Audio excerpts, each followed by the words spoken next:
Hello students, in this video I am going to teach you the verb and its types. The verb.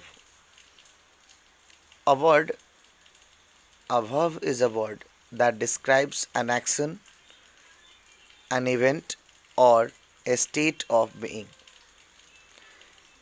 Example, he told me an interesting story. She is a doctor.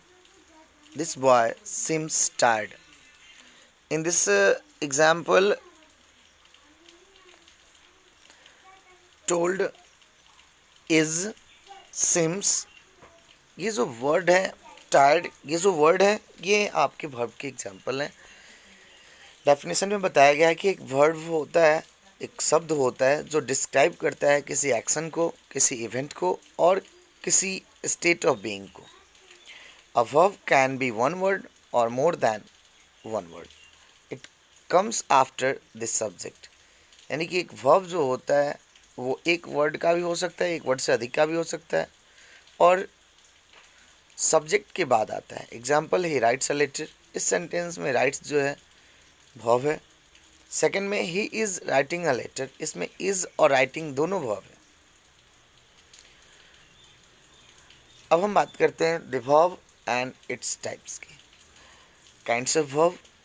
जो verb होते हैं हमारे, आप यहाँ देख सकते हैं जो हमारे वर्ब है इनका सबसे पहला काइंड से फाइनाइट वर्ब, और इनको दूसरे पार्ट में हम बांट सकते हैं नॉन फाइनाइट वर्ब में.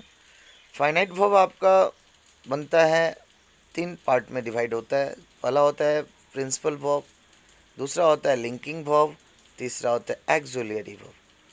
लेकिन एक्सुलियरी वर्ब जो होते हैं प्राइमरी एक्सुलियरी वर्ब भी होते हैं और मॉडल एक्सुलियरी वर्ब भी होते हैं, जबकि नॉन फाइनाइट वर्ब इन्फिनिटिव होते हैं, जेरेंट भी हो सकते हैं और पार्टिसिपल भी हो सकते हैं.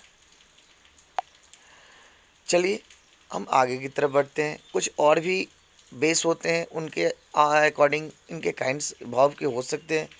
जैसे कि काइंड्स, अगर वर्ब काइंड्स ऑफ वर्ब की बात करते हैं तो ये रेगुलर और इरेगुलर वर्ब भी हो सकते हैं, ट्रांजिटिव एंड इनट्रांजिटिव वर्ब भी हो सकते हैं, पॉजिटिव वर्ब भी हो सकते हैं, फैक्टिटिव वर्ब भी हो सकते हैं, स्टेटिव और डायनेमिक वर्ब भी हो सकते हैं. तो ये अलग अलग काइंड्स है. जैसे कि नाउन का काइंड्स हमने पढ़ा है कि according to countancy noun are had 3 types: countable, uncountable and abstract. So verb के भी काइंड हो सकते हैं. The verb and its types. सबसे पहले हम बात करते हैं फाइनाइट वर्ब की. A finite verb is the verb that changes it forms according to the tense, present and past of the sentence, the number and person of the subject. It is the main verb of a sentence or a clause. जो finite verb होते हैं वो अपने आप में बदलाव लाते हैं tense के अकॉर्डिंग. यदि टेंस प्रेजेंट से पास्ट हो जाता है तो उनमें भी चेंजिंग आ जाती है. वो सेंटेंस के नंबर, सब्जेक्ट का जो नंबर या पर्सन होता है उसके अकॉर्डिंग भी चेंज होता है और ये मेन वर्ब कहलाते हैं किसी वाक्य की. दूसरा जो होता है non finite verb, the verb that is not affected by person और number of the subject and the tense of the sentence is called non finite verb. Non finite verb होते हैं जो अफेक्टेड होते हैं पर्सन और number से, person और number of the subject. यानी कि सब्जेक्ट जो होते हैं उनके नंबर या पर्सन से वो वर्ब इफेक्टेड होते हैं. And the tense of the sentence is called non finite verb. और टेंस से भी इफेक्टेड होते हैं, ऐसे को नॉन फाइनाइट वर्ब कहा जाता है. It acts as noun, adjective and adverb. और ये किसी भी सेंटेंस में या तो नाउन के रूप में होते हैं या फिर किसी एडजेक्टिव के रूप में हो सकते हैं या फिर किसी एडवर्ब के रूप में हो सकते हैं. एग्जाम्पल है आई लाइक रीडिंग बुक्स. इस सेंटेंस में लाइक जो है और रीडिंग जो है आपका वर्ब है, लेकिन लाइक जो है अगर हम सेंटेंस को चेंज करते हैं आई लाइक्ड रीडिंग बुक्स, तो लाइक जो है वो चेंज हो सकता है आई के अकॉर्डिंग, क्योंकि टेंस चेंज हो रहा है. तो क्योंकि लाइक फाइनाइट वर्ब है, मेन वर्ब है. लेकिन रीडिंग जो है वो नॉन फाइनाइट वर्ब होगा, क्योंकि रीडिंग जैसे कि तैसे ही लिखा जा सकता है। नेक्स्ट एग्जांपल है दिस चेयर इज़ ब्रोकन। इसमें इज़ जो है वो फाइनाइट वर्ब आपका हो सकता है, जबकि ब्रोकन आपका चेंज हो सकता है टेंस के अकॉर्डिंग। और भी एग्जांपल्स हैं। The verb and its types. अब हम बात करते हैं प्रिंसिपल या लेक्सिकल या मेन वर्ब की। The principal verb is the verb that provides information and is used to express action. It functions as the main verb of the sentence or a clause. Example: he gave me a book, he told me a story, the child weeps, etc. In sentence में जो main verb की तरह होता है, जो हमें information देता है और एक्शन को एक्सप्रेस करता है, और हमेशा किसी सेंटेंस या किसी क्लॉज में मेन वर्ब की तरह यूज होता है, इसलिए इसे हम प्रिंसिपल वर्ब कर सकते हैं। सेकंड जो होता है एक्सुअलियरी वर्ब, या जिसे हम हेल्पिंग वर्ब भी बोल सकते हैं। Auxiliary verb are the verb that are used to help the main verb to express its meaning in accordance with tense और मूड। जो एक्सुअलियरी वर्ब होते हैं वो मीनिंग को एक्सप्रेस करने के लिए और टेंस और उस सेंटेंस के टेंस और उसकी अवस्था के अकॉर्डिंग, उसकी मूड के अकॉर्डिंग अपने में चेंजिंग आते लाते रहते हैं, जो कि दो टाइप्स के होते हैं, टू टाइप्स के होते हैं। पहला होता है प्राइमरी एक्सुअलियरी वर्ब और सेकंड होता है मॉडल एक्सुअलियरी वर्ब। तो प्राइमरी एक्सुअलियरी वर्ब की बात करते हैं तो उसमें बी, डू और have. To be, to do, to have जो होते हैं वो प्राइमरी एक्सुअलियरी वर्ब होते हैं। बी में आता है is, are, am, was, were. Do में do, does, did, have, has, have had, etc. They are playing, इसमें जो आर है। I have finished my work, इसमें जो हैव है। आई हैव अ डॉग, इसमें जो हैव है। आई डू माई वर्क, इसमें जो डू है।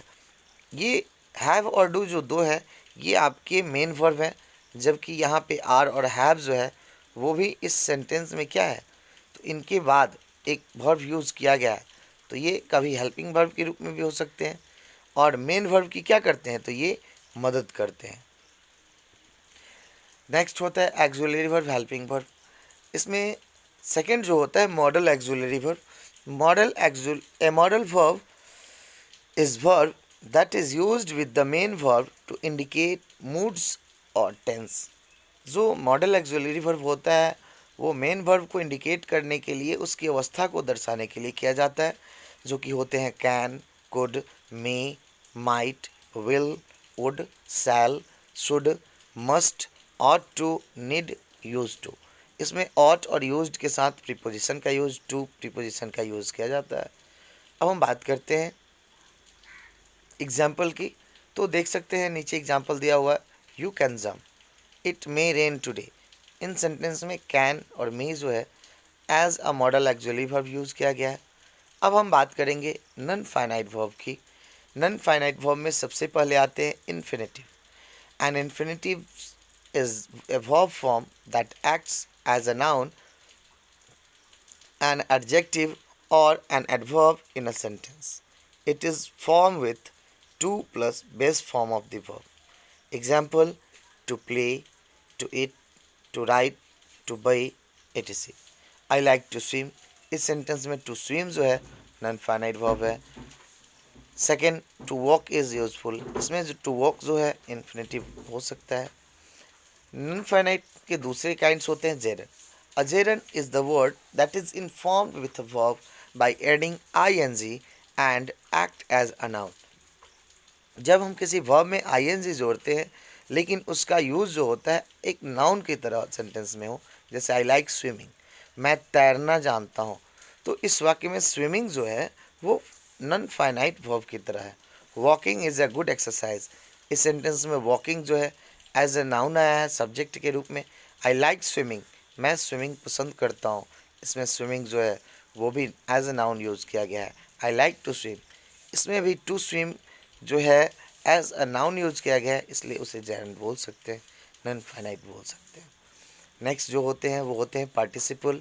तो a participle is a word that is formed from a verb and acts as verb, an adjective, and adverb. There are three types of participle. यानी कि जो participle होते हैं वो फॉर्म्ड होते हैं वर्ब के और एक्ट करते हैं किसकी तरह, तो वर्ब की तरह, एडजेक्टिव की तरह या फिर किसी दूसरे एडवर्ब की तरह। एग्जाम्पल, इसमें पहले जो काइंड्स होते हैं इसके वो होते हैं प्रेजेंट पार्टिसिपल। आपने वर्ब फॉर्म पढ़ा होगा, उसमें दिया होता है प्रेजेंट पार्टिसिपल, पास्ट पार्टिसिपल, तो वो दो होते हैं। तो प्रेजेंट पार्टिसिपल क्या होता है, base form of the verb plus ING, यानी कि जो बेस फॉर्म यानी वर्ब वन होता है उसमें जब आईएनजी लगाते हैं तो वो क्या कहलाते हैं हमारे, तो वो प्रेजेंट पार्टिसिपल कहलाएंगे। They are playing, I saw a burning heart, etc। Second जो है हमारा पास्ट पार्टिसिपल, वो होते हैं third form of the verb. जो थर्ड फॉर्म होते हैं वो पास्ट पार्टिसिपल कहलाते हैं वर्ब के। जैसे ब्रोक का ब्रोकन, लॉस का लॉस्ट, वाउंड का bounded, etc। There is a broken chair, इस सेंटेंस में जो ब्रोकन है वो पास्ट पार्टिसिपल है। I have finished my work, इस सेंटेंस में जो फिनिश्ड है वो भी पास्ट पार्टिसिपल का एग्जाम्पल है। अब हम बात करते हैं परफेक्ट पार्टिसिपल की। इसकी वैसे व्याख्या नहीं की जाती है, लेकिन क्योंकि ये मैं पार्टिसिपल बता रहा हूँ इसलिए मैंने इसको भी बताया है कि having plus third form of the verb. Actually ये मैक्सिमम स्पोकन में यूज़ किए जाते हैं। He took his food, he went to school, दो सेंटेंस है, लेकिन इनको जोड़ने के लिए हम ऐसे भी बोल सकते हैं कि having taken food he went to school, खाना खाने के बाद वह स्कूल गया। ओके, तो इसी के साथ हम आज का ये वीडियो एंड करते हैं।